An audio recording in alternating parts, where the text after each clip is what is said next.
करोति वाचालं पंगुं लंघयते गिरिं यत्कृपातमहं वन्दे परिमानन्दमाधवम्। गुरुर्ब्रह्मा गुरुर्विष्णु गुरुर्देवो महेश्वरा, गुरु साक्षात् परम ब्रह्म तस्मै श्री गुरुवे नमः। सर्वे भवन्तु सुखिनः, सर्वे सन्तु निरामया, सर्वे भद्राणि पश्यन्तु मा कश्चित् दुःखभाग् भवेत्। कर्पूरगौरं करुणावतारं संसारसारं भुजगेन्द्रहारं सदा वसन्तं हृदयारविन्दे भवं भवानी सहितं नमामि। ओम शांति।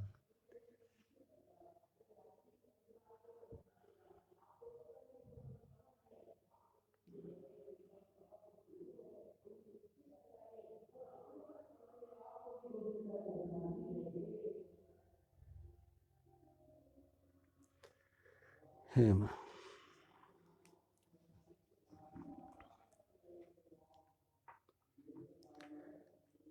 अध्याय 5 श्लोक नंबर 21।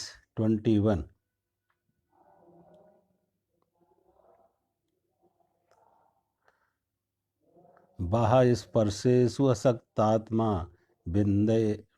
विन्द्यत्यात्मनि सत्सुखं स ब्रह्म योग युक्तात्मा सुखम अक्षयम अश्नुते। भगवान कहते हैं बाहर के विषयों से आसक्ति रहित अंतःकरण वाला, बाहर के विषयों से आसक्ति रहित अंतःकरण वाला और आत्मा में स्थित जो ध्यान जनित सात्विक आनंद है उसको प्राप्त हुआ। तदंतर सच्चिदानंद घन परम परमात्मा के ध्यान रूप योग में अभिन्न भाव से स्थित हुआ, ब्रह्म योग मुक्तात्मा स्थित हुआ, अक्षय आनंद का अनुभव करता है।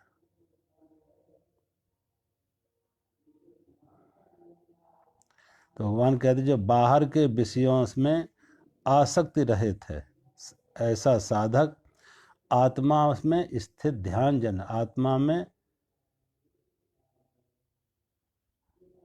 आत्मा में जो आनंद है उसको प्राप्त होता है।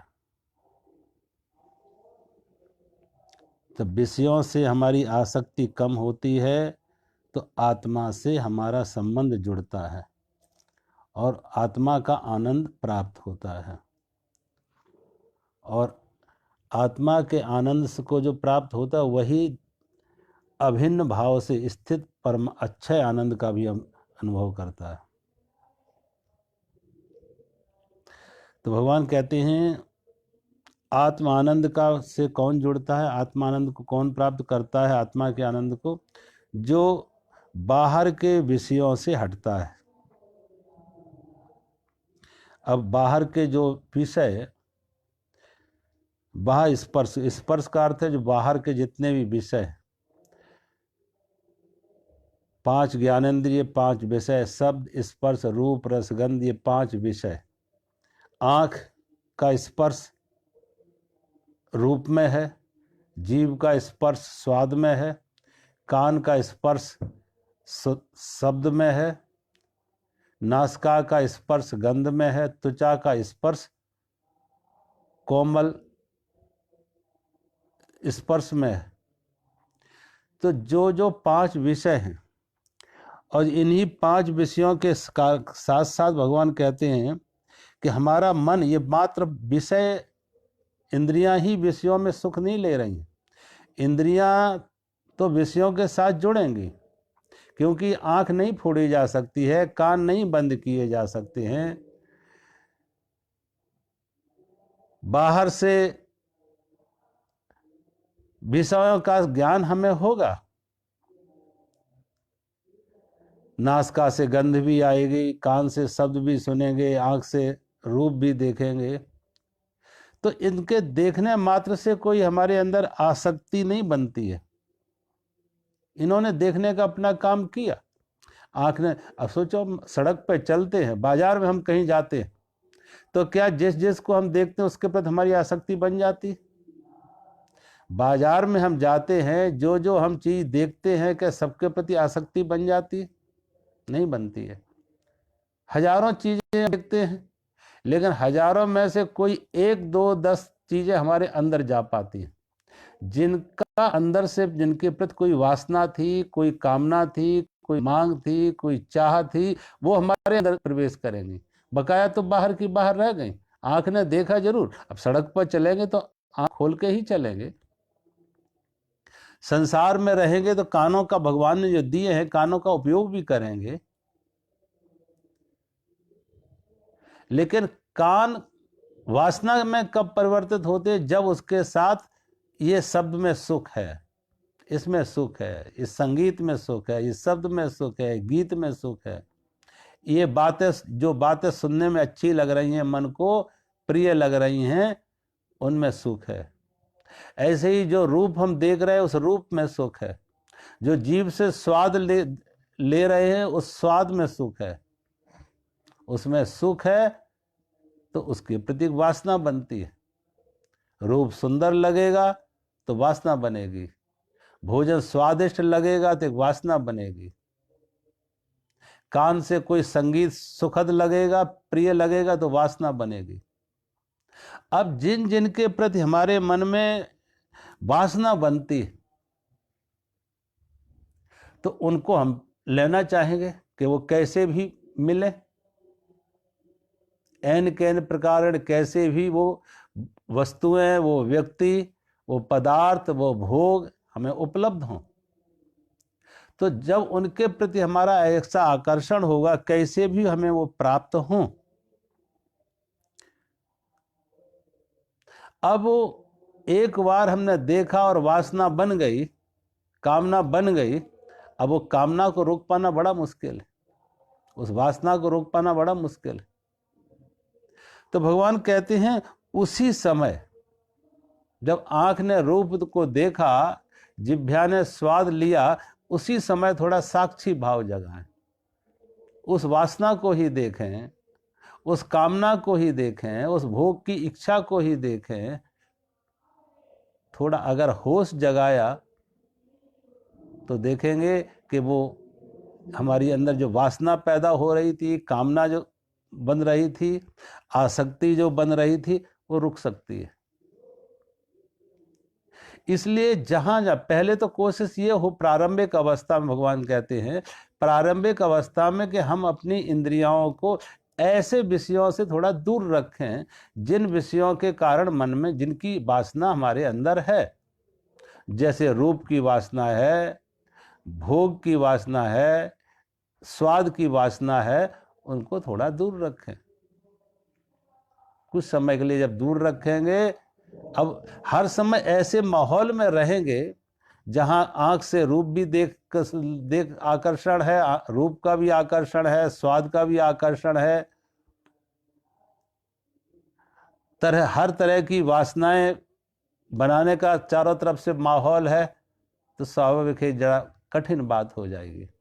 इसलिए कुछ समय के लिए बस भगवान कहते हैं, अपने को थोड़ा ऐसी जगह रखो कि जैसे पहले हमारे यहाँ गुरुकुल परंपरा होती थी, जो हमारे यहाँ गुरुकुल परंपरा होती थी, उस गुरुकुल परंपरा में कि भाई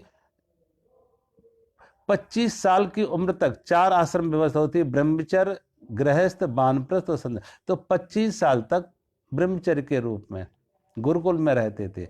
अब गुरुकुल में वो विलासता के साधन नहीं होते थे, भोग की सुविधाएं नहीं होती थी। जो सात्विक है, जो हमारे विचारों के लिए, हमारे व्यवहार के लिए, हमारे मन के लिए जो सात्विक पोषण है, वो तो दिया जाएगा, लेकिन राजसिक और तामसिक नहीं। जो सात्विक पोषण है, शरीर स्वस्थ रहे ऐसा भोजन दिया जाएगा। स्वादिष्ट की दृष्टि, स्वाद की दृष्टि नहीं होती, स्वास्थ्य की दृष्टि होगी, स्वास्थ्य के लिए हितकर हो, स्वाद नहीं, स्वास्थ्य के लिए। ऐसे ही आंख से वो चित्र, वो रूप दिखाए जाएंगे जो हमारे मन को सात्विक विचार दे, सात्विक भाव दे। ऐसे विचार महापुरुषों की गाथाएं सुनाई जाएंगी, महापुरुषों की चित्र दिखाए जाएंगे, उनकी कथाएं सुनाई जाएंगी, जिससे हमारे अंदर भी भाव बने, भक्ति बने, पौरुष जगे।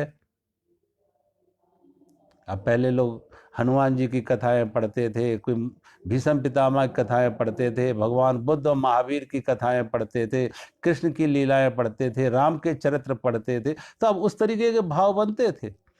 अपने जीवन में भी उसी तरीके का लक्ष्य बनता कि मैं भी किस तरीके से हनुमान जी की तरह, किस तरीके से बुद्ध की तरह, महावीर की तरह, या महापुरुष जो हुए हैं, नानक हुए हैं, कबीर हुए हैं, मीरा हुई हैं, उसके अनुसार हमारा जीवन हो। वो हमारे लिए आदर्श होते थे। आज तो आदर्श बदल गए। पहले हम घरों में जाते थे और घरों में देखते थे कि घरों में लोग महापुरुषों के चित्र लगाते थे। भगवान राम का चित्र होगा, कृष्ण का चित्र होगा, देवी का चित्र होगा, हनुमान का चित्र होगा, या महापुरुषों के चित्र लगाते थे। गुरु नानक देव का चित्र हो, सूरदास का चित्र हो, मीरा के चित्र हो, ऐसे महापुरुषों के चित्र लगाते थे। आज आप जाके देखें, आज के माहौल में किसी लड़के के कमरे में जाके देखें तो किसी हीरोइन की चित्र लगे होंगे, और किसी लड़की के कमरे में जाके देखें तो किसी हीरो के चित्र लगे होंगे। अब उनके आदर्श, जिनके फिल्मी हीरो हीरोइन हो गए हैं, फिल्मी कलाकार हो गए, अभिनेत्रियां, अभिनेता जिनके आदर्श हो गए हैं, तो सोचो वो जिनके आदर्श अभिनेता और अभिनेत्रियां हैं, हीरो हीरोइंस हैं, उनके आदर्श क्या होंगे? उनसे उनको क्या सीखने को मिलेगा? सोचो।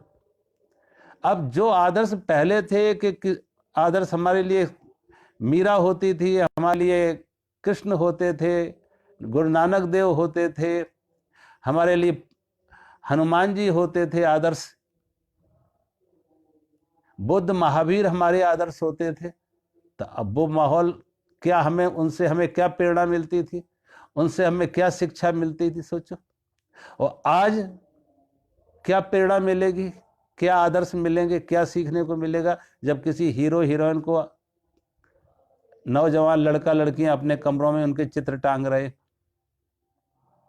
और वैसे ही लिटरेचर पढ़ रहे, वैसे ही कामुक लिटरेचर भी पढ़ रहे, साहित्य भी पढ़ रहे। तो भगवान कहते हैं अगर ऐसी स्थिति में होगी तो आसक्ति बनेगी, और जब आसक्ति बनेगी तो फिर बहिर्मुखी दौड़ भी शुरू होगी, बहिर्मुखी दौड़ होगी, फिर उन्हें पाने की आकांक्षा हो। जहां जहां हमारी कामना है, जिस जिसकी वासना है, धन की वासना, रूप की वासना, पद की वासना, प्रतिष्ठा, जहां जहां हमारी वासना है कि इनमें सुख मिलेगा, इन वस्तुओं में, इन व्यक्तियों में हमें सुख मिलेगा, उसकी तरफ दौड़ होगी। और वो कैसे भी आए, बाई हुक और बाई क्रोक, शुभ कर्म से आए, अशुभ कर्म से आए, पाप से आए, पुण्य से आए, कैसे भी छल बल से कैसे भी आए। तो आप देखें उस तरीके कैसी एक आपाधापी चारों तरफ है, क्योंकि हमारे मूल्य गिरे हैं, आदर्श गिरे हैं। जब हमारे आदर्शों में गिरावट आएगी, हमारे मूल्यों में गिरावट आएगी, तो हम वही सीखेंगे कि जिन्हें हमने आदर्श माना है। अब अगर फिल्मी जगत के अभिनेता अभिनेत्री तो हमारे आदर्श हो गए, तो उनसे क्या सीखने को मिलेगा? कि जिस तरीके से वो नग्न नृत्य कर रहे हैं, वही हमें सीखने को मिलेगा। और उनके जीवन में कोई आदर्श है ही नहीं, चारों तरफ के माहौल में आप देखें। इसलिए हमारे यहाँ था कि एक उम्र तक, एक अवस्था तक व्यक्ति गुरुकुलों में रहे, अच्छे संस्कार ले, घर में भी रहे तो अच्छे संस्कार ले, अच्छे साहित्य पढ़े, अच्छे चित्र देखे, अच्छी कथाएं सुने, तो अच्छे आदर्श जीवन में आएंगे।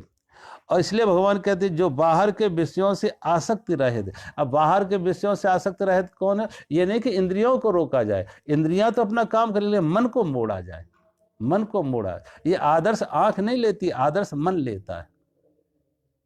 आंख नहीं अच्छा बुरा करती, अच्छा बुरा का निर्णय हमारा मन करता है। ये वासना हमारे मन में ग्रस्त है। तो अगर मन को हमने मोड़ लिया, मन को सुधर, मन सुधर जाए तो साधु, और मन बिगड़ गया तो अपराधी। तो भगवान कहते हैं जिनके मन सुधरे हुए हैं, और मन सुधरा हुआ है तो बाहर के विषयों से, वस्तुओं से अनासक्ति है, आसक्ति से रहित है। और जब बाहर की वस्तुओं, व्यक्तियों से आसक्ति से रहित है तो अब बाहर का आकर्षण तो रहा नहीं, तो क्या होगा, उसका अंदर का आकर्षण बढ़ेगा। वो यात्रा अंदर की अब शुरू होगी। बाहर से मन हटा तो अंदर की तरफ मुड़ा, और अंदर की तरफ मुड़ा तो आत्म चेतना में ठहरेगा, ध्यान में जाएगा, समाधि में जाएगा, ज्ञान में उतरेगा। इसलिए गुरुकुलों में जहां योग का अभ्यास करते थे, अच्छे साहित्य पढ़ते थे, अच्छे दृश्य देखते थे, वहीं योग का भी अभ्यास करते थे। पातंजलि योग दर्शन का आसन, प्राणायाम, ध्यान, धारणा, समाधि, ये सब होते थे। और गुरुकुल में अधिक से अधिक व्यक्तियों का जीवन कठिन, कठोर जीवन होता था, थोड़ा मेहनत का जीवन होता था। क्योंकि जो उम्र है व्यक्ति की, इस उम्र में थोड़ी कठिनाई चाहिए, थोड़ी मेहनत चाहिए, थोड़ा श्रम चाहिए। अगर इस उम्र में श्रम से बचेंगे, हमारे यहाँ जवानी श्रम करने के लिए थी और बुढ़ापा विश्राम के लिए था, लेकिन उल्टा हो रहा है। बच्चे श्रम कर रहे हैं, बूढ़े काम में लगे। बच्चे विश्राम ले रहे हैं और बूढ़े काम में लगे। और देखो आजकल तो माता पिता भी बच्चों को ज्यादा से ज्यादा सुविधा, ज्यादा से ज्यादा आराम। स्कूल में जाए तो स्कूल एयर कंडीशन हो, जिस कार में, गाड़ी में जाए वो एयर कंडीशन हो, घर पे हो तो एयर कंडीशन हो। और श्रम के नाम से तो कहीं कुछ है ही नहीं, सारा कुछ बटन दबाने से होता है। तो परिणाम क्या होता है, वो शरीर उनके खराब हो जाते हैं, उनके अंदर इच्छा शक्ति प्रकट नहीं हो पाती, विल पावर नहीं बन पाती, उनका पुरुषार्थ नहीं जग पाता। थोड़ा सा सुख मिला तो अहंकार, थोड़ा सा दुख मिला तो हाय हाय। भगवान कहते ऐसा व्यक्ति जो बाहर, जिसने अपने मन को मजबूत किया है, और जिसका मन मजबूत है, मन में कुछ ऊंचे आदर्श हैं, जीवन में ऊंचे बड़े लक्ष्य हैं जिसके जीवन में, ऐसा व्यक्ति संसार के विषयों से, वस्तुओं से अनासक्त हो जाता, आसक्ति रहित हो जाता। और जब आसक्ति रहित बाहर से हो जाता तो भीतर की यात्रा उसकी शुरू हो जाती है, भीतर से जुड़ जाता, अपनी आत्मा से जुड़ जाता है। अब बात तो ये कि अगर मन तो कहीं ना कहीं लगेगा, कबीरा मन तो एक है चाहे जहां लगा, कबीरा मन तो एक है चाहे जहां लगा, और चाहे तो हरि भजन में, चाहे विषय कमा। ये मन तो कहीं ना कहीं लगना चाहता, चाहे बाहर लगा लो, चाहे अंदर लगा लो, चाहे विषयों में लगा लो, चाहे आत्मा में लगा लो, चाहे काम में लगा लो या राम में लगा लो। अगर तुमने काम में लगाया, विषयों में लगाया तो बहिर्मुखी हुआ, और तुमने राम में लगाया, अंतर्मुखी किया, आत्मा से लगाया तो आत्मा का, संसार की वस्तुओं से अनासक्ति आ गई, आसक्ति से मुक्त हो गए। और संसार की वस्तु व्यक्तियों से अनासक्ति आई, आसक्ति रहित हुए तो आत्मा से तादात्म हुआ, आत्मा के साथ योग हुआ, आत्मा के साथ जुड़ गए। तो भगवान कहते हैं ऐसा व्यक्ति जो बाहर की व्यक्ति वस्तुओं से तो अनासक्त है, आसक्ति से रहित है, और आत्मा के आनंद में है।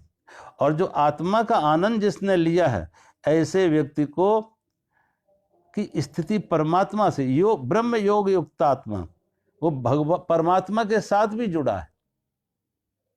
आत्मा के साथ जुड़ना, परमात्मा के साथ जुड़ना। जब तक लहर है तो भी वो जल है, और सागर हो गई तो भी जल है।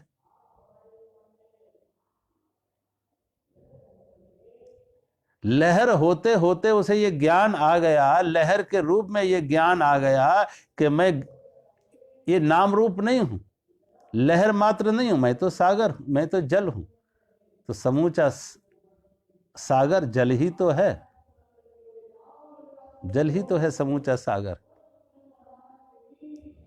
तो ऐसा व्यक्ति सागर से जुड़ गया। जैसे जल की खबर मिली, जल का ज्ञान आया, जल का होश आया, वो सागर से जुड़ गया। अब उसका कल नाम रूप मिटेगा तो उसे कोई पीड़ा नहीं, क्योंकि उसे मालूम है ये नाम रूप तो बना है तो बिगड़ेगा, लेकिन जल तो सदा रहेगा। तो ऐसा व्यक्ति जो आत्म अनुभूति में है, आत्म साक्षात्कार में है, आत्म ज्ञान में है, आत्मा के साथ जुड़ा है, वो परमात्मा के साथ जुड़ गया, परमात्मा के साथ योग में आ गया। ब्रह्म योग युक्तात्मा, वो परमात्मा के साथ योग में आ गया, परमात्मा के साथ जुड़ गया। क्योंकि परमात्मा के साथ जब अंतर्मुखी होते हैं तो, और परमात्मा के साथ जुड़ने के यहाँ एक शब्द और दिया, अक्षय। वहां ऐसा आनंद है जो अक्षय आनंद है, जिसका कभी क्षय नहीं होगा, नाश नहीं होगा। अब वैसे तो देखो, जो आत्मा के साथ भी आनंद है वो भी अक्षय आनंद है।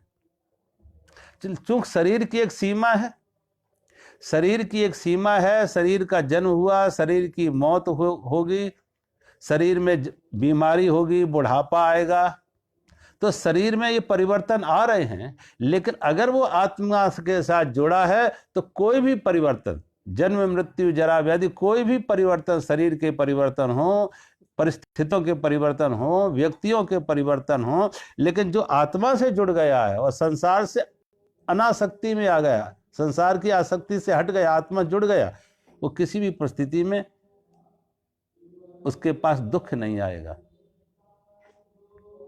उसके हाथ में आत्मा रूपी दिया आ गया, आत्मा रूपी दिया आ गया। अब अंधकार उसके आसपास नहीं घिर पाएगा। कितना ही गहरा अंधेरा हो, आसपास उसके अंधेरा नहीं आ पाएगा, भले ही उसकी रोशनी 4 कदम तक ही हो, लेकिन हर 4 कदम पर उसको रोशनी मिलती रहेगी।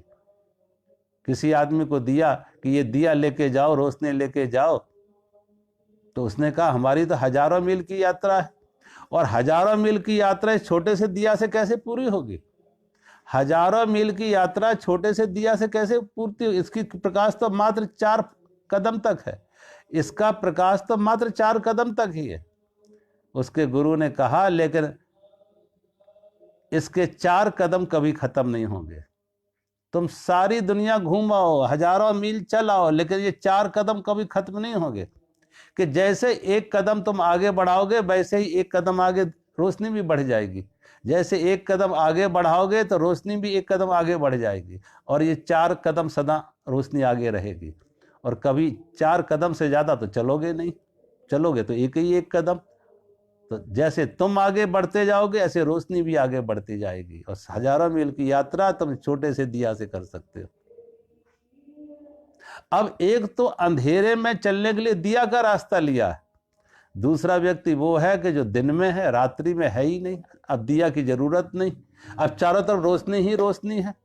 और वो रोशनी वो ऐसा, वो अक्षय है, उसका क्षय नहीं है। दिया तो बुझ भी सकता कि अभी जला है बुझ जाए, किसी भी परिस्थिति विशेष में बुझ भी सकता है, लेकिन सूर्य का रोशनी जैसे मिल गई, अब उसका अंधेरा सदा के लिए गया।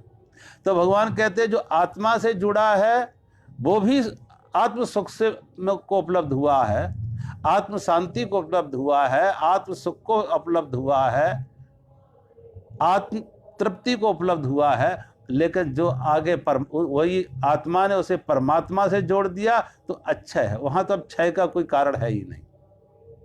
अब तो वहां उसके क्षय का कोई कारण नहीं। जीवन है तब वो जीवन के बाद भी जीवन मुक्त है, और जन्म मौत के बाद विदेह मुक्त है, वो आवागमन से भी मुक्त हो गया। जो आत्मज्ञान को उपलब्ध हो गया, परमात्मा जुड़ गया, जब तक शरीर है शरीर के साथ, शरीर के बाद परमात्मा से जुड़ा। जब तक लहर है तो लहर में भी उसे ज्ञान हो गया कि मैं जल हूं, और लहर मिटी तो सारा सागर जल ही जल तो है, सारा सागर जल ही जल तो है। फिर मिटने का, आवागमन का कोई कारण नहीं। भले वो छोटा सा दिया हो, लेकिन छोटा सा दिया भी हमें लंबी यात्रा करा देता।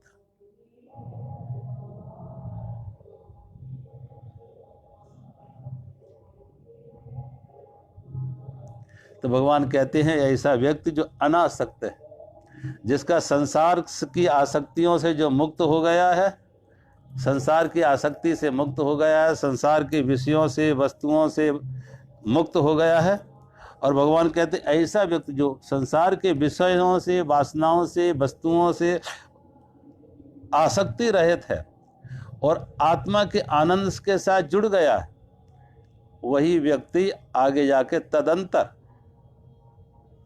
जाके वही व्यक्ति परमात्मा के साथ अभिन्न जुड़ जाता, अभिन्न भाव से।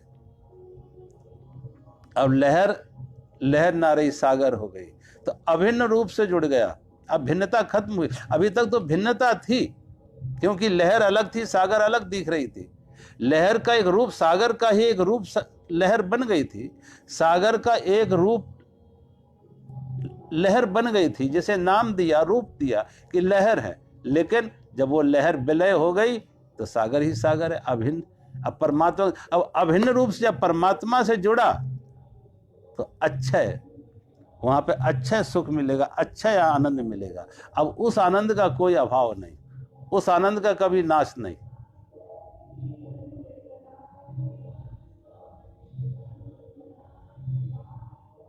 और फिर उसके लिए कोई पराया नहीं रहा, दूसरा ना रहा कि हर लहर में जल ही जल है, हर लहर में जल ही जल है।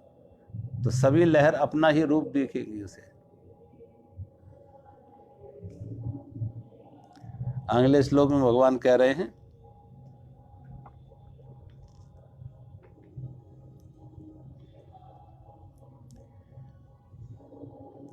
एहि संस्पर्श जा भोगा दुख यो नय एवते आदंत्यवंते कौन्तेय नते सुरम ते बुधा। भगवान कहते हैं, जो इंद्रिय तथा विषयों के संयोग से उत्पन्न होने वाले सब भोग हैं, वे विषयी पुरुषों को सुखरूप भासते हैं, तो भी निसंदेह दुख के ही हेतु हैं और आदि अंत वाले अर्थात अनित्य हैं। इसलिए हे अर्जुन, बुद्धिमान विवेकी पुरुष उसमें नहीं रमता है। विद्वान विवेकी पुरुष उसमें नहीं रमता है, क्योंकि जितने ये विषयों के संयोग से उत्पन्न होने वाले सब भोग यद्यपि क्या है, विषयी पुरुषों के लिए सुखरूप भासते हैं, तो भी दुख के ही रूप हैं, दुख के ही हेतु हैं। भगवान कहते हैं, जितने विषय और इंद्रियों के संयोग से जो सुख मिलता है, विषय और इंद्रियों के संयोग से जो सुख मिलता है, वो सुख कितनी देर तक मिलता है?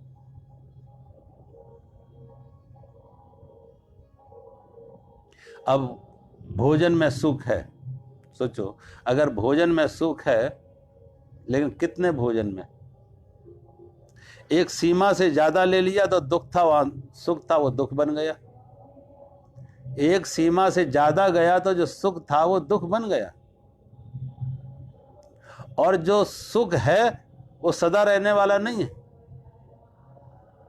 किसी भी व्यक्ति से, किसी भी वस्तु से आप देखें, धन से, मान से, भोग, किसी तरह के भोगों से कोई ऐसा भोग नहीं जो सदा तृप्त कर सके, नित्य तृप्त हो। आज भूख लगी, कल फिर भूख लगेगी। और फिर जो जो हमारी, जहां जहां हमारी वासनाएं, भोग, इच्छाएं हैं, व्यक्ति में, वस्तु में, धन में, मान में, पद में, जहां जहां हमारी भोग की इच्छाएं हैं, जहां जहां हमारी वासना है, वो मिल नहीं पाता है, लेकिन दुख रूप में बदल जाता है। मिलने से पहले वो दुख भाग दिखने लगा। भगवान इसलिए कहते वो दुख सुख रूप है नहीं, लेकिन आसक्ति बस, सुख उसमें है नहीं, लेकिन आसक्ति बस उसको सुख की प्रतीत होती है। जो विषयी पुरुष है उसको सुख रूप भासते हैं। जो विषयी हैं, जिनको विषयों के प्रति आसक्ति है, जो जो विषय हैं, जो विषयों की आसक्ति है, वो भासते हैं, दिखते हैं, होता नहीं है।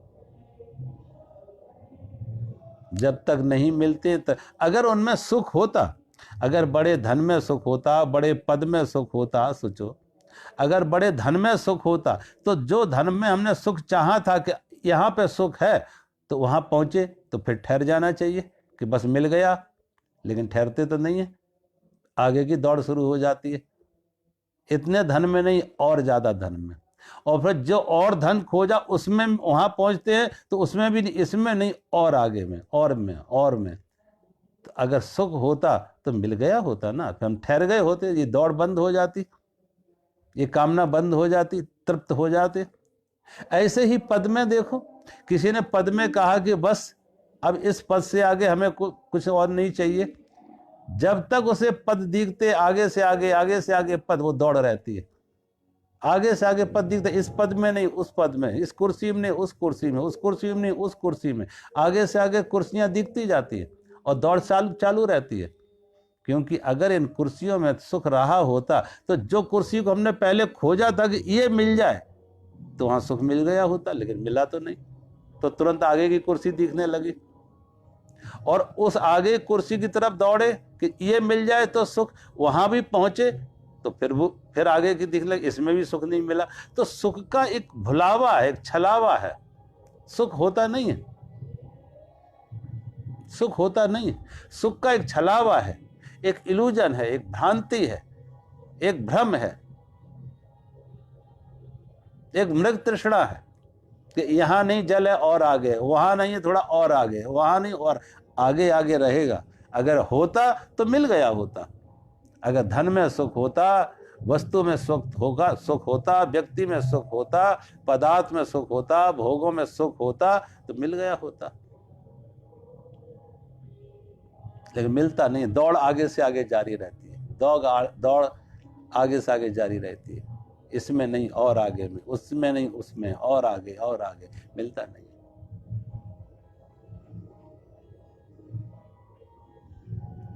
कहते हैं एक बार किसी साधु को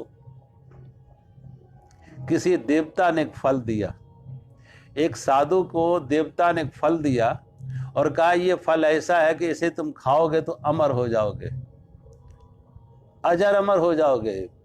खाली अमर ही नहीं, अजर भी रहोगे, बुढ़ापा नहीं आएगा और मौत भी नहीं आएगी। अन्यथा बहुत बार ऐसा भी होता कि बुढ़ापा आ जाए और मौत ना आए तो वो बुढ़ापा भी नरक हो गया, पीड़ा हो गया। तो इसलिए खाली ये नहीं कोई मांगता कि ऐसा फल मिले जो अमर हो जाए, अमर नहीं अजर भी हो जाए, ना बुढ़ापा आए ना मौत आए।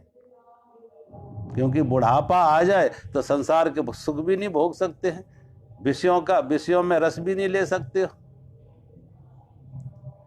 तो उस साधु को देवता ने एक फल दिया कि जिस फल को खाके तुम अजर अमर हो जाओगे। साधु ने वो फल लिया। साधु विचार करने लगा, मैंने ये फल खाया और मैं अजर अमर हो गया, लेकिन मेरा जो शिष्य है जो मुझे बहुत प्रिय है, और ये शिष्य अगर मर गया तो मेरा जवानी, मेरा लंबी उम्र, अमर होना किस काम का। तो उस साधु को अब प्रेम था अपने शिष्य से, साधु ने वो फल शिष्य को दे दिया कि मैं मरूं तो मर जाऊं लेकिन मेरा शिष्य अजर अमर हो जाए। शिष्य को दे दिया कि ये फल तुम खाओगे तो अजर अमर हो जाओगे। वो शिष्य का प्रेम किसी एक और युवती से था, वो शिष्य का प्रेम किसी युवती से था। उसने सोचा कि अगर मैं अजर अमर हो जाऊं और वो युवती की मौत हो जाए, वो बूढ़ी हो जाए और मर जाए, तो मुझे तो फिर सुख कहां।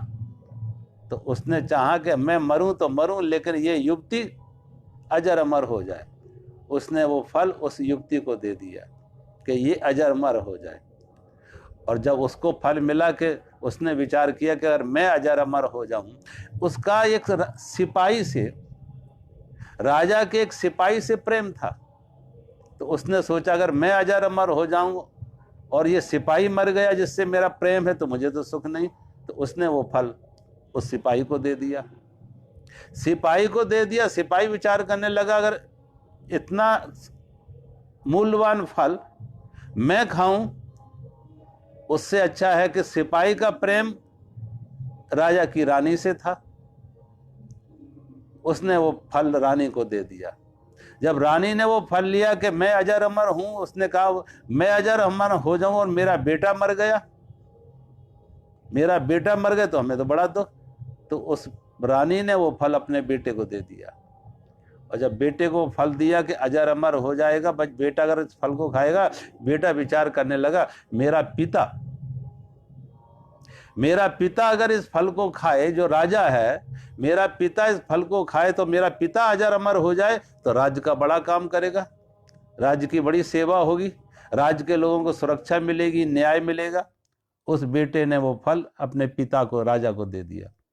राजा विचार करने लगे, इस फल को खा के मैं अगर अजर अमर हो जाऊं, लेकिन हमारे राज्य का ये साधु कितना आदर्श है, सबके लिए कितना प्रेरणा स्रोत है, सबको कितनी नया जीवन, नई ताजगी देता है, ये तो अद्भुत हीरा है, हर कीमत पर इसे बचाना चाहिए। तो राजा का प्रेम उस साधु के साथ था। राजा ने वो फल साधु को दे दिया कि साधु अगर इस फल को खाएगा और साधु अगर अजर अमर हो जाए तो सबका कल्याण होगा, लोक कल्याण होगा। जब साधु के पास वो फल पहुंचा तो साधु ने देखा कि किस तरीके से हर व्यक्ति कोई ना कोई अलग अलग सुख खोज रहा है, कोई कहीं सुख खोज रहा, कोई कहीं सुख खोज रहा, कोई कहीं सुख खोज रहा। अगर एक ही वस्तु में सुख होता तो सबको मिल गया होता, एक ही जगह सुख होता सबको मिल गया होता। साधु का सुख शिष्य में था, शिष्य का सुख किसी युवती में था, युवती का सुख किसी सिपाही में था, सिपाही का सुख किसी रानी में था, रानी का सुख बेटे में था, बेटा का सुख राजा में था, राजा का सुख साधु। कैसे घूमता रहा, घूम घूम के वहीं पर पहुंचा। कहने का अर्थ, हम जहां हैं वहां सुख नहीं है, जहां हम हैं वहां सुख नहीं है, वहां शांति नहीं है, वहां तृप्ति नहीं है। हम आगे खोज रहे हैं, हम आगे खोज रहे हैं। और हर व्यक्ति कहने कि ये नहीं कि एक जगह हो तो वो जगह सभी के लिए अनुकूल हो, ऐसा भी नहीं है कि जहां हमें सुख दिख रहा वहां सभी को सुख दिख रहा हो। दूसरे को सुख नहीं दिख रहा, दूसरा का सुख कहीं और है, तीसरे का सुख कहीं और है, चौथे का सुख कहीं और है। हर व्यक्ति अपने अलग अलग रास्तों पर, अलग अलग लक्ष्यों तक, अलग अलग मंजिलों की तरफ सुख की खोज में दौड़ रहे हैं। लेकिन भगवान कहते हैं कहीं भी नहीं। वो अज्ञानी हैं, विषयी हैं, ना समझ हैं, जो बाहर खोज रहे हैं कि इसमें मिलेगा उसमें मिलेगा। मिलेगा किसी को नहीं मिला, आज तक किसी को नहीं। दौड़ सदा जारी रही, तृप्ति किसी को नहीं मिली, प्यास किसी की नहीं बुझी।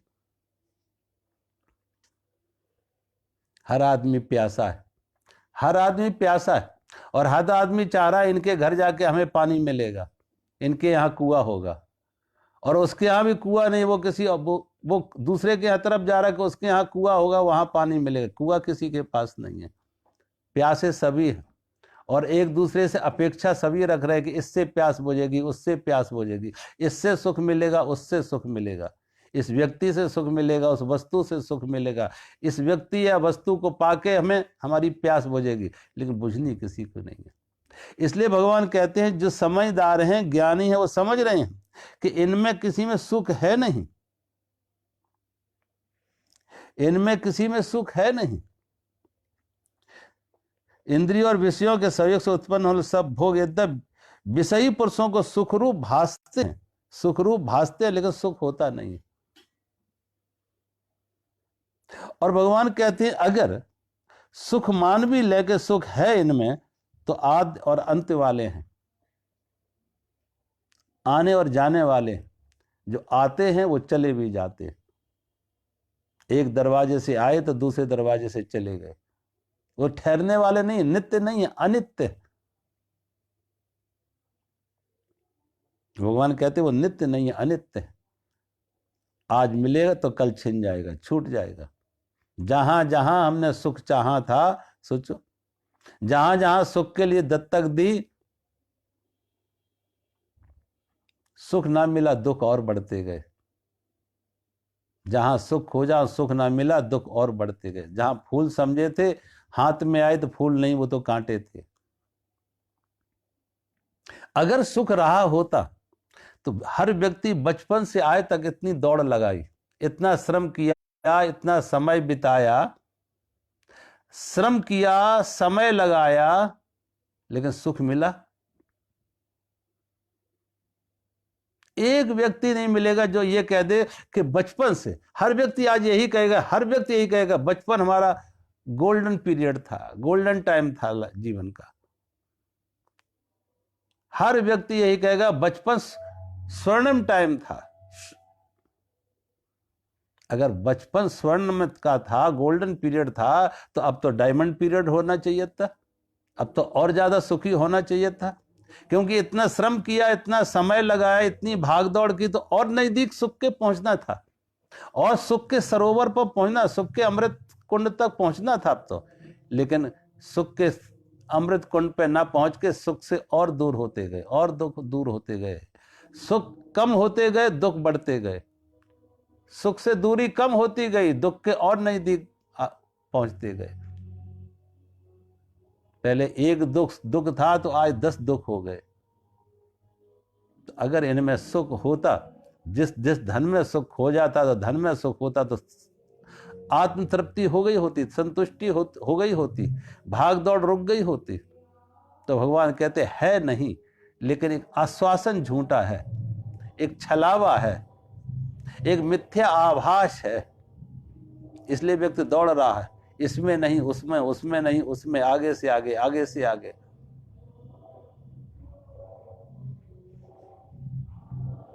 और जब तक मिलता नहीं तब तक सुख की प्रतीत होती है, जब मिल जाता है तो देखा सुख नहीं दुख और बढ़ गए, चिंता और बढ़ गई, अशांति और बढ़ गई, भय और बढ़ गया।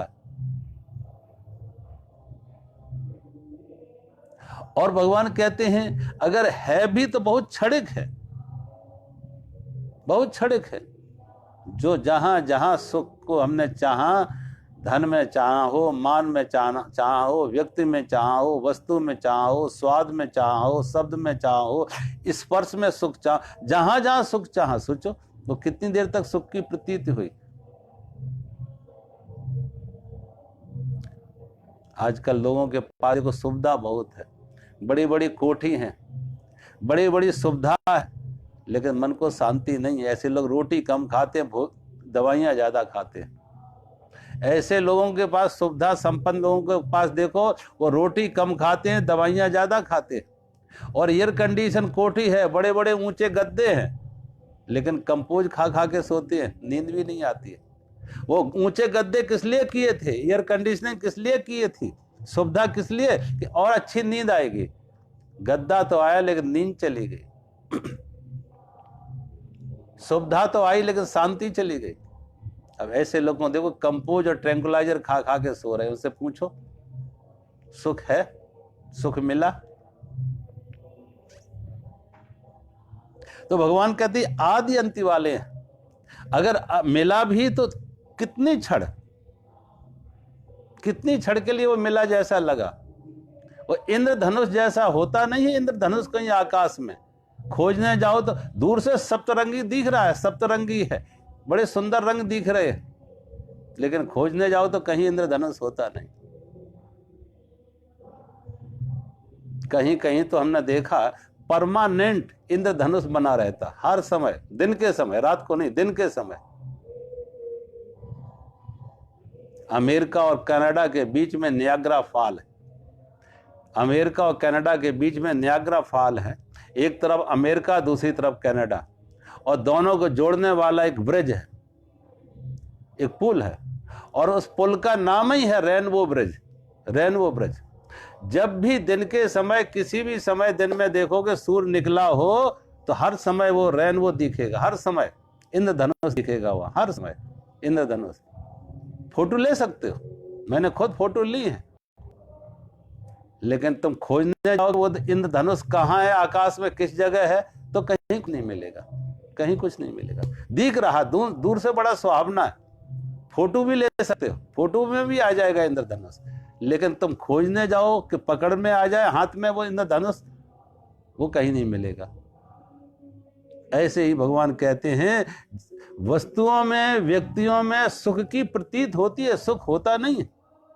वो इंद्रधनुष की तरह कहीं हाथ में नहीं आएंगे, एक आभास मात्र है। और जो आभास भी है वो भी क्षणिक है, वो भी नहीं कि हर समय रहे, वो अंत, आदि अंत वाले, आने और जाने वाला है। वो इंद्रधनुष भी रात को देखो तो नहीं बनेगा, क्योंकि वो भी सूर्य की किरणों से बनता है। नियाग्रा फॉल है, उसकी वजह से वहां भाप बनती है, और उसकी वजह से वो सूर्य की किरणें उनके माध्यम से जब गुजरती है तो 7 रंगों में टूट जाती है सूर्य की किरणें। लेकिन रात में जब सूरज नहीं है तो इंद्रधनुष भी नहीं है। तो आदि अंत वाले, बना है तो बिगड़ रहा है, सदा रहने वाला नहीं है। तो भगवान कहते हैं जो संसार के वस्तु व्यक्तियों के सुख हैं वो आदि अंत वाले हैं, सदा नहीं रहने वाले। इसलिए जो बुद्धिमान विवेकी पुरुष हैं उनमें नहीं रमते, जो बुद्धिमान विवेकी पुरुष हैं उनमें नहीं रमते कि आदि अंत वाले हैं, सदा रहने वाले नहीं। आज मिले हैं कल बिछुड़ जाएंगे, आज हैं कल छूट जाएंगे, छिन जाएंगे।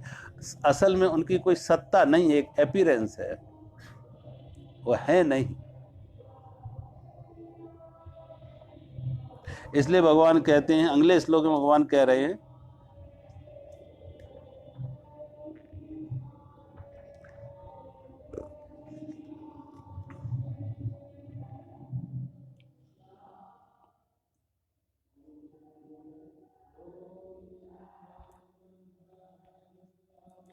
अगले श्लोक भगवान, श्लोक नंबर 23, साक्नोत यह एव या सोडम प्राक शरीर विमोक्षणात् काम क्रोध उद्भवम वेगम सयुक्त सुखी नरा। भगवान कह रहे जो साधक इस मनुष्य शरीर में शरीर का नाश होने से पहले ही काम क्रोध से उत्पन्न होने वाले वेग को सहन करने में समर्थ हो जाते हैं, वही पुरुष योगी है और वही सुखी है। वही पुरुष योगी है और वही सुखी है। कौन पुरुष योगी है, कौन सुखी है? जो साधक मनुष्य शरीर में शरीर का नाश होने से पहले ही काम क्रोध से उत्पन्न होने वाले वेग को सहन करने में समर्थ हैं। काम क्रोध के वेग को सहन करने में जो समर्थ हैं, जीवन में बिफोर डेथ, मरने से पहले जो काम क्रोध के वेग को सहन करने में भगवान कहते हैं समर्थ हैं, और जो काम क्रोध को सहन करने में समर्थ हैं, भगवान कहते हैं वही योगी और वही सुखी है। और देखो ये दोनों एक दूसरे से जुड़े हुए हैं। एक बात तो आप देखेंगे कि यहाँ पे भगवान कृष्ण लगभग एक ही बात को बार बार तरह तरह से दोहरा रहे, एक ही बात को बार बार किसी न किसी तरह से दोहरा रहे कि कैसे हमारा बाहर के विषय वस्तुओं से मन हटे और अंतर्मुखी हो, काम से हटे और राम में लगे, बहिर्मुखी मन अंतर्मुखी हो, पदार्थ से, विषयों से, वस्तुओं से हटे आत्मा की तरफ उसकी यात्रा हो।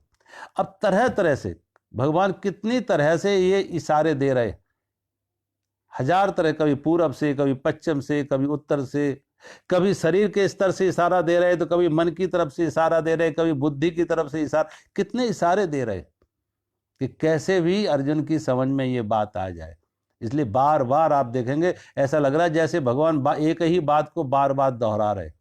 जैसा कल मैंने कहा था कि विज्ञान भैरव में भगवान शिव से जब पार्वती ने प्रश्न किया कि मन की शांति कैसे हो, आत्म आनंद कैसे हो, परमात्मा की प्राप्ति कैसे हो, आत्म अनुभूति, आत्मज्ञान कैसे हो, तो भगवान शिव ने 112 बार विज्ञान भैरव में ये बातें कही, और लगभग ऐसा लगा है कि एक ही बात को रिपीट कर रहे हो।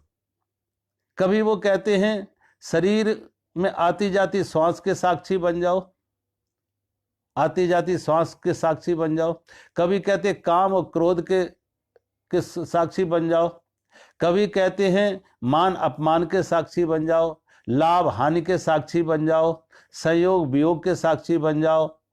तो कहीं ना कहीं कहने का अर्थ है साक्षी, कि वो वस्तु व्यक्ति अलग है और मैं अलग हूं, साक्षी अलग है, काम क्रोध अलग है, मान अपमान अलग है, सुख दुख अलग है, लाभ हानि अलग है, संयोग वियोग अलग है, और ये साक्षी अलग है। साक्षी, साक्षी का अर्थ है अपनी आत्मा को, अपनी चेतना को इन विषयों से, पदार्थों से, वस्तुओं से अलग।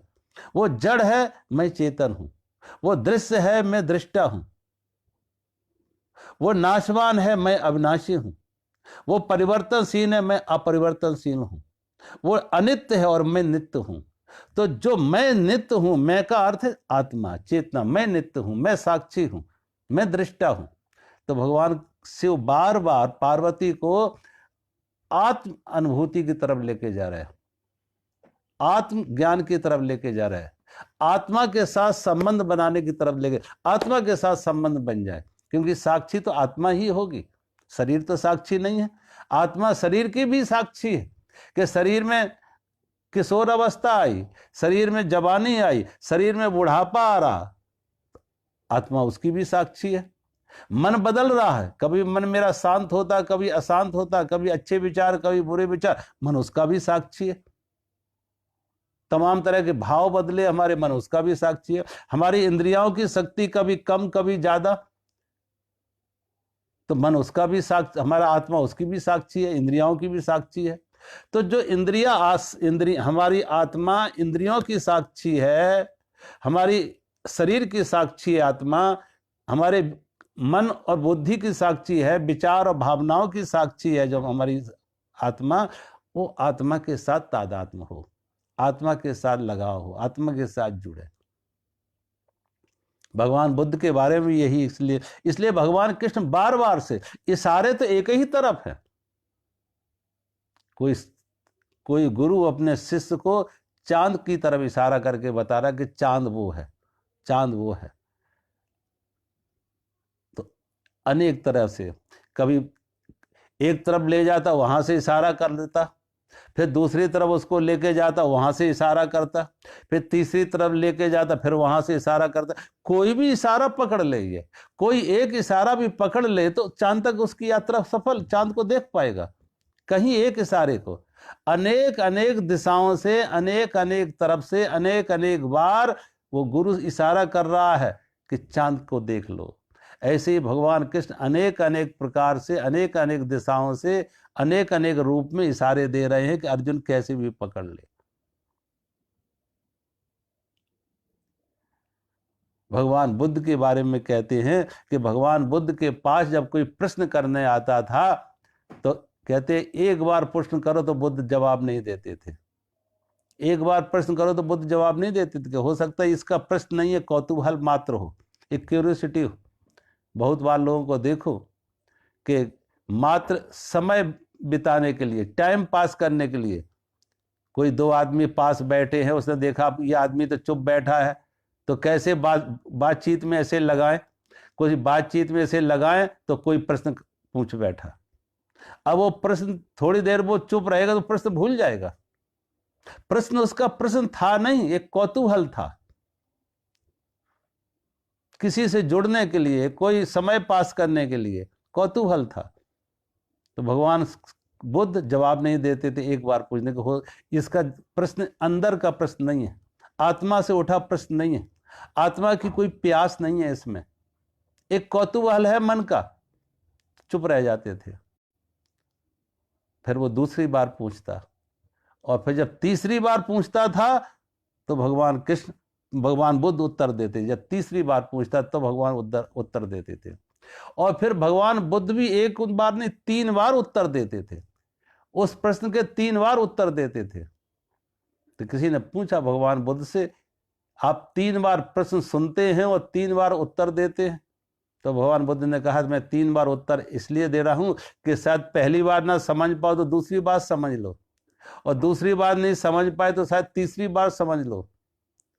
अन्यथा बहुत बार उम्मीद तो यही होती है कि कितनी बार कहने के बाद भी आदमी समझता नहीं है, जागता नहीं है, होश नहीं आता। कितनी बार कहा जाए, कितनी बार कहा जाए, फिर भी आदमी उसी अज्ञानता में, उसी नासमझी में जीता, समझ नहीं पाता, जग नहीं पाता, सुधर नहीं पाता।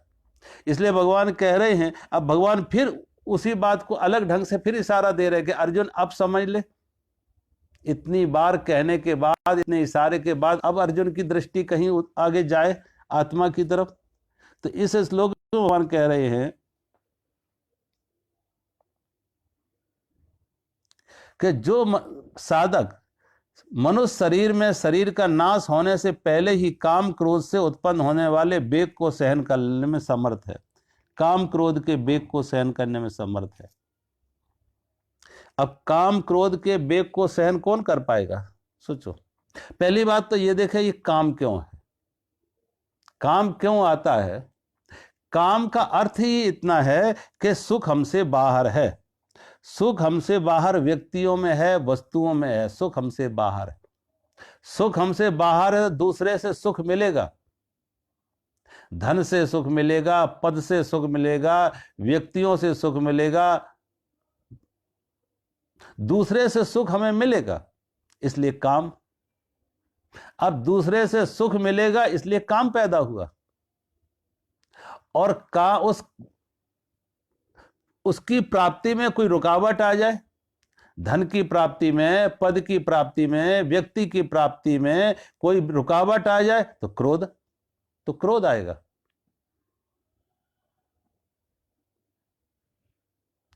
अब अगर काम है तो स्वाभाविक है कि कोई ना कोई रुकावट तो आएगी। रामकृष्ण परमहंस एक कहानी कहते थे, करे प्राय रामकृष्ण परमहंस स्वामी विवेकानंद जी के गुरु एक कहानी कहते थे कि एक चील पक्षी को कोई मरा हुआ चूहा उसने कूड़े से उठा लिया। कूड़े करकट के ढेर पर एक मरा हुआ चूहा पड़ा था, उस चील ने उसको उठा लिया और चोंच में दबा के आकाश में उड़ने लगी। जब चोंच में दबा के वो आकाश में उड़ने लगी तो चारों तरफ पेड़ों पर, जो अलग अलग पेड़ों पर चीलें बैठी हुई थी, वो सारी की सारी चील उसके ऊपर टूट पड़ी। उस जिसके मुंह में चूहा दबा था उसके ऊपर टूट पड़ी, उसे मार रही हैं, हमला कर रही हैं उसके ऊपर। उसने लगा ये क्या हो गया अचानक, ये तो सब मेरे अपने थे, मेरे अपने प्रियजन थे, अपने मित्र थे, अपने सहोदर थे, अपने भाई भतीजे थे, अपने परिवार के थे, अपने कुटुंब के थे, अपने रिश्तेदार, ये अचानक मेरे दुश्मन कैसे बन गए? हमसे क्या ऐसी भूल हो गई जो सब मेरे दुश्मन बन गए? कुछ समझ ना पाए, जब उसके ऊपर ज्यादा हमले किए तो उसके मुंह से चूहा निकल गया। उसके मुंह से चूहा निकल के गिर गया, और जैसे चूहा उसके मुंह से निकल के गिरा तो सब उसको छोड़ के चूहे के ऊपर दौड़ पड़े। उसके मुंह से चूहा निकला तो सब उसे छोड़ के उस मरे चूहे की तरफ सब दौड़ पड़े। तो वो दूसरी पेड़ पे जाके राहत की सांस लेती, कहती ये सब मेरे दुश्मन नहीं थे, इस मरे चूहे के दुश्मन थे। मरा चूहा एक था, चाहने वाले अनेक थे। मरा चूहा एक था लेकिन चाहने वाले अनेक थे। जिन्हें नहीं मिला वो दुश्मन बन गए, वो क्रोध से भर गए। ऐसे ही भगवान कहते हैं ये धन एक होता है, चाहने वाले बहुत होते हैं। पद कुर्सियां एक होती है, चाहने वाले अनेक होते हैं। जिन्हें मिल गया उन्हें हर समय भय है कब छूटे कब छिने। क्योंकि लोग देखो आज के समय में कैसे राजनेता कुर्सियां छीनने में लगे कि कैसे भी कुर्सी से ऐसे इन्हें हटाओ और हम पहुंचे। अयोग्य से अयोग्य व्यक्ति, नादान से नादान, मूर्ख से मूर्ख भी उन कुर्सियों की दौड़ में है कि कुर्सियां पे हम कैसे पहुंचे। और कोई तो अपना पैतृक अधिकार समझते हैं कि हमारे बाप दादा इस कुर्सियों पे बैठे रहे तो वो अधिकार हमें भी है। पैतृक अधिकार समझ के कि हमारे बाप दादा इन कुर्सियों में बैठे, उस पर हमें भी बैठने के, वो है मूर्ख है। लेकिन उन मूर्खों को भी उन कुर्सियों की चाह है, लालसा है। भगवान कहते हैं जो व्यक्तियों को ये समझ आ गई कि ये धन में मान में सुख नहीं, उनकी दौड़ बंद हो गई। काम की दौड़ रहेगी तो क्रोध की दौड़ रहेगी, क्योंकि काम की जब पूर्ति नहीं होगी तो क्रोध, और काम की पूर्ति हो जाए तो लोभ। काम की पूर्ति हो जाए तो लोभ आ जाता, क्योंकि ऐसा कोई भी काम नहीं है जो ये कहे कि बस अब मिल गया।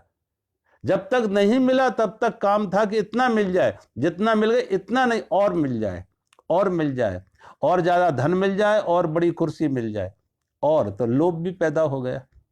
और कोई रुकावट किसी ने डाली तो क्रोध भी आ गया। तो भगवान कहते हैं जिसने अपने जीवन में मरने से पहले इस काम क्रोध पर विजय पा ली है, काम क्रोध को समझ लिया है और काम क्रोध से मुक्त हो गया, जो उसके वेग को जो सहन कर सकता, भगवान कहते हैं वो व्यक्ति तो वो जीवन मुक्त है, वो समर्थ है, सहन करने में यो समर्थ हो जाता है, वही योगी है और वही सुखी है। और योगी का अर्थ है कि काम क्रोध के से मुक्त कौन हो पाएगा? कि जो बाहर खोज रहे थे सुख, दूसरे में सुख खोज रहे थे, पद प्रतिष्ठा व्यक्ति वस्तु में बाहर खोज रहे थे, वो अंदर से जुड़ गए। और अंदर से जुड़े, अपनी आत्मा से जुड़े, और जब अपनी आत्मा से जुड़े तो अब कोई सुख की प्यास रही नहीं, कोई कामना रही नहीं, क्योंकि जो सुख बाहर खोज रहे थे वो अंदर मिल गया, जो तृप्ति बाहर खोज रहे थे वो अंदर मिल गई, जो प्यास बाहर खोज रहे थे पानी, वो अंदर पानी मिल गया, तो आत्म तृप्ति हो गई। जब आत्मा से जुड़े तो आत्म तृप्ति हो गई, और जो आत्म तृप्त हुआ, आत्म संतुष्ट हुआ, आत्मरति हुआ, भगवान कहते हैं वो जीवन मुक्त हो गया। वो योगी है, वही योगी, वही योगी और वही सुखी है। या योगी स सुखी नरा, और उसमें यहां भगवान ने युक्ता नाम है, या युक्ता स सुखी, जो सा युक्ता स सुखी नरा, भगवान कहते हैं वही युक्त, जो युक्त अपनी आत्मा से जुड़ा है वही सुखी है। क्योंकि अब उसे सुख बाहर तो धोखा था पानी का, अंदर पानी है, अंदर में असल पानी। जिन्हें मिला अपने अंदर मिला, जिन्होंने बाहर खोजा वो भटक गए, और जिन्होंने अपने अंदर खोजा वो पा गए। बुद्ध को मिला, महावीर को मिला, कबीर को मिला, नानक को मिला, मीरा को मिला। जिन्होंने मिला उन्हें अपने अंदर मिला, और जिन्होंने बाहर खोजा वो भटक गए। तो भगवान कहते हैं ये काम क्रोध से मुक्त जो हो गए, वो काम क्रोध से वही मुक्त हो पाते हैं। या योगी सा सुखी नरा, सा युक्ता सा सुखी नरा, जो अंदर से जुड़ गया। जो अंदर से जुड़ गए उनकी बाहर की दौड़ बंद हो गई। जब नए पत्ते आ जाते तो पुराने झड़ जाते। तो जो अंदर से जुड़ा, अंतर से जुड़ गया, आत्मा से जुड़ गया, और जब आत्मा से जुड़ा योगी, उसी को कहा योगी युक्ता।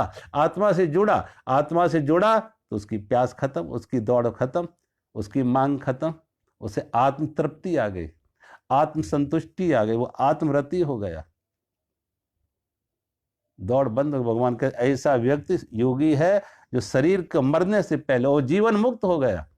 जो शरीर के जीवित होते हुए शरीर में, इसी शरीर की यात्रा में जीवन मुक्त हो गया, और मरने के बाद वो विदेह मुक्त हो जाता, कि आवागमन से मुक्त हो गया। तो आज हम यहीं विराम लेते हैं। मेरा सभी को प्रणाम। हरि ओम।